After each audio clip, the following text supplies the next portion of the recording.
ہر شخص یہ چاہتا ہے مجھے دارین کی فلاح نصیب ہو، تو وہ کیسے نصیب ہو؟ ارشاد فرمایا قد افلح المؤمنون، بے شک فلاح انہوں نے پائی جو اہل ایمان ہیں۔ یعنی سب سے پہلی اور بنیادی اکائی ایمان ہے۔ اگر کسی شخص نے ہر شعبہ زندگی میں کامیابی کے جھنڈے گاڑ لیے لیکن ایمان کا نور اس کے پاس نہیں ہے، کوڈی مل نہیں ہے اس کا، تو سب سے بڑی دولت جو ہمیں اس دنیا پہ دی گئی ہے وہ دولت ایمان ہے۔ دوسری بات، وہ اپنی نمازوں میں خشوع کرتے ہیں۔ یہ کیفیت پیدا کرنے کی ضرورت ہے نمازوں کے اندر، تاکہ نماز کا حظ، نماز کا لطف نصیب ہو۔ آگے فرمایا والذین هم عن اللغو معرضون، اور وہ لغویات سے اعراض کرتے ہیں، فضول اور بیہودہ امور میں زندگی ضائع نہیں کرتے، ان کی زندگی کا ایک ایک لمحہ با مقصد ہوتا ہے۔ زندگی ہے ہی کتنی کہ اس کو فضولیات میں گزار دیا جائے۔ آپ دیکھیں جس عمر کے حصے میں بھی ہیں تو ذرا ماضی میں دیکھیں، یہ کل کی بات نہیں کہ ہم گلیوں میں کھیلتے تھے، اب یہاں آ کے بیٹھے ہوئے تو 50 سال 60 سال 20 سال 25 سال 40 سال چٹکی بھرتے ہوئے گزر گئی، یہ کل کی کہانی لگتی ہے۔ تو آگے ہمیں پتہ ہی نہیں ہے کہ زندگی بقیہ ہے کتنی۔ تو جب زندگی اتنی مختصر ہے، وقت اتنا تھوڑا ملا ہے، تو ہم اس کے متحمل ہی نہیں ہیں کہ اس کو فضولیات میں ضائع کریں۔ اپنی زندگی کو قابو میں رکھو، زندگی کو کنٹرول میں رکھو، اور بے مقصد ایک لمحہ بھی گزرنے نہ پائے۔ ادارت المصطفیٰ کی کامیابیوں کا ایک راز یہ بھی ہے کہ ہم نے وقت کی پابندی کا کلچر متعارف کروایا ہے۔ ہمارے جلسے 1.5 گھنٹے سے 2 گھنٹے سے زائد نہیں ہوتے ہیں، بڑی کانفرنس جو وہ بھی 3 گھنٹے سے زائد نہیں ہوتی ہیں۔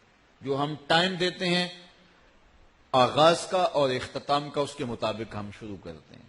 مختلف شعبہ حیات میں مصروف تین لوگ بھی ہمارے اجتماعات میں آنے سے ہچکچاتے نہیں ہیں، انہیں پتہ ہے کہ جو وقت دیا ہے اس کے مطابق ہی ہم واپس آ جائیں گے، یہ نہیں کہ جا کے وہاں پھنس ہی جائیں گے۔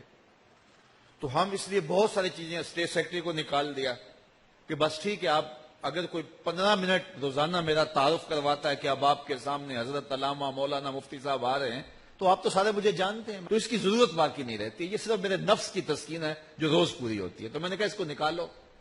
اس طرح بعض لوگ بڑے ناراض ہو گئے کہ شاید یہ نعروں کے خلاف ہے۔ نعروں کے خلاف تو نہیں ہوں میں، لیکن ظاہر ایک سنجیدہ اور متین ماحول میں ایک بات ہونی ہے، تو ٹھیک ہے آپ جو ہے وہ شروع کریں اور بات ختم کریں۔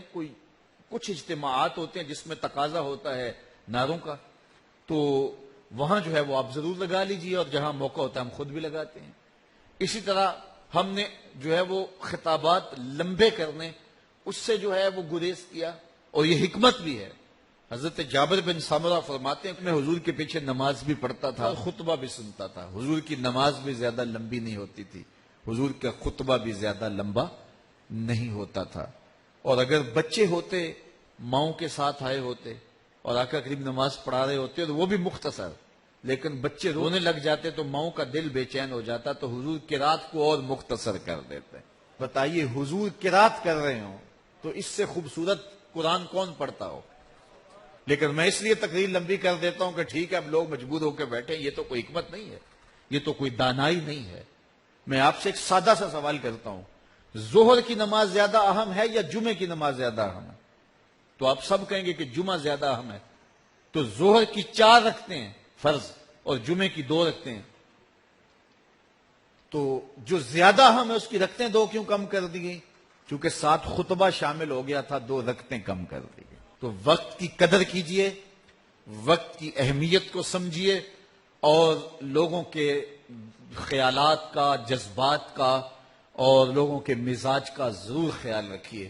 اور اگر کوئی یہ خیال نہیں رکھتا وہ دین کی حکمت سے ہی نا آشنا ہے، دین کی حکمت سے ہی جو ہے وہ آگاہ نہیں ہے۔ تو فرمایا اگلی بات والذین هم للزکاۃ فاعلون، اور وہ زکوٰۃ دینے کے عمل کو ادا کرتے ہیں۔ زکوٰۃ کوئی مال کا بہت حصہ نہیں ہے کہ جس کو نکالنا پڑتا ہے، یہ 40واں حصہ ہے۔ تو 40واں حصہ اللہ کی راہ میں دینے سے مال پاک ہو جاتا ہے۔ تو اپنے اموال کی زکوٰۃ دے کر کے اپنے مال کو پاک کیجئے اور نفلی صدقہ جات بھی ادا کیجئے۔ دل کی جو بیماریاں ہیں وہ ہے حسد، حقد، بغض، کینہ، نفرت. یہ دل کی بیماریاں ہیں. اور دماغ کی بیماریاں ہیں غرور، تکبر، تفوق اور جو ہے وہ ریا. یہ بڑی باریک بیماریاں ہیں اور اللہ معاف کرے ہم میں سے کثرت کے ساتھ لوگ ان بیماریوں کا شکار ہوتے رہتے ہیں. اور یہ ایسی بیماریاں ہیں جو کسی کا تو کچھ نہیں بگاڑتی، اپنا چین، اپنا قرار لٹ جاتا ہے اور اپنی زندگی کا سکون برباد کر بیٹھتا ہے بندہ. یعنی یہ بیماریاں دنیا کی زندگی کو بھی تلخ کرتی ہیں اور انسان کی باطنی زندگی کو بھی برباد کر دیتی ہیں. یہ اس کی دونوں زندگیوں کے لیے بربادی کا سبب ہے. اللہ نے آپ کو عزت دی ہے تو اگر میں اس سے حسد کرنے لگ جاؤں گا تو کیا میرے دل کا وہ حسد یا آپ سے بغض آپ کی عزت کو، آپ کی دولت کو، آپ کی شہرت کو چھین لے گا؟ نہیں چھین لے گا. آپ کو تو کوئی فرق نہیں پڑتا. ہاں یہ ہے کہ میرے حسد کی کہانی آپ تک پہنچ جائے تو آپ پریشان ہو جائیں گے کہ یار اس شخص کے بارے میں تو ہمارا بڑا اچھا نظریہ تھا، یہ اتنا غلط آدمی ہے. تو اس سے آپ کو ایک تکلیف ہوگی وقتی طور پہ، پھر آپ اس سے گزر جائیں گے. لیکن جو میرے دل میں حسد پیدا ہو گیا آپ کے لیے تو میں ہمیشہ اس آگ کے اندر جلتا رہوں گا اور اندر سے وہ جو بے چینی ہے اس بے چینی کو کبھی بھی میں بھلا نہیں پاؤں گا. یہ تو میرا ظاہری نقصان ہے. زندگی کی میسر خوشیاں جو ہیں ان سے میں متمتع نہیں ہو پاؤں گا، نفع بخش میرے لیے نہیں ہوں گی.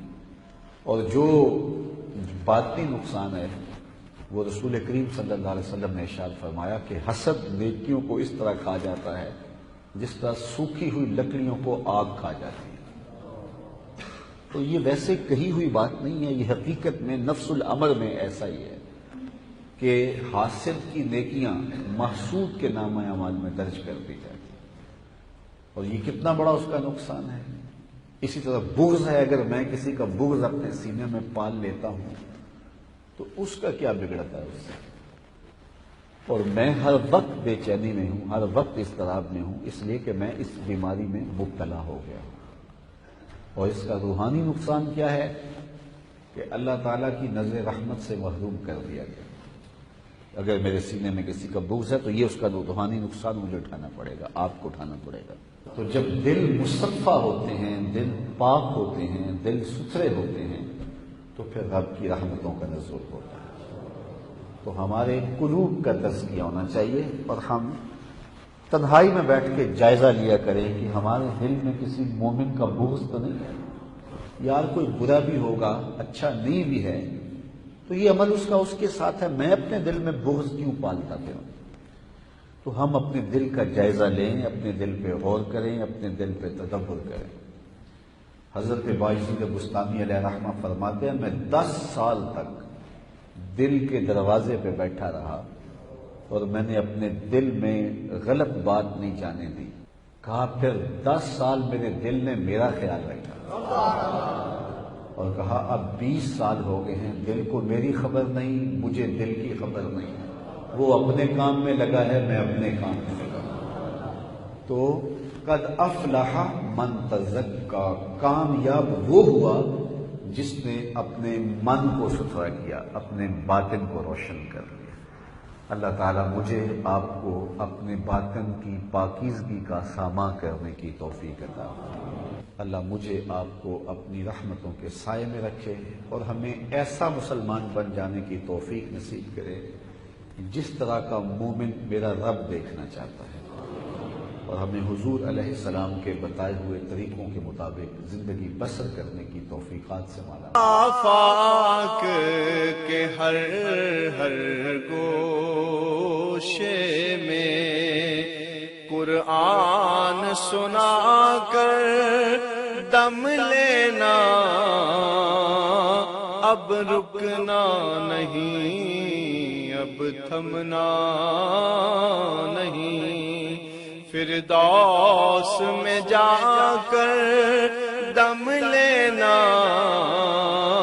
آفاق کے ہر ہر گوشے میں قرآن سنا کر دم لینا، اب رکنا نہیں، اب تھمنا نہیں۔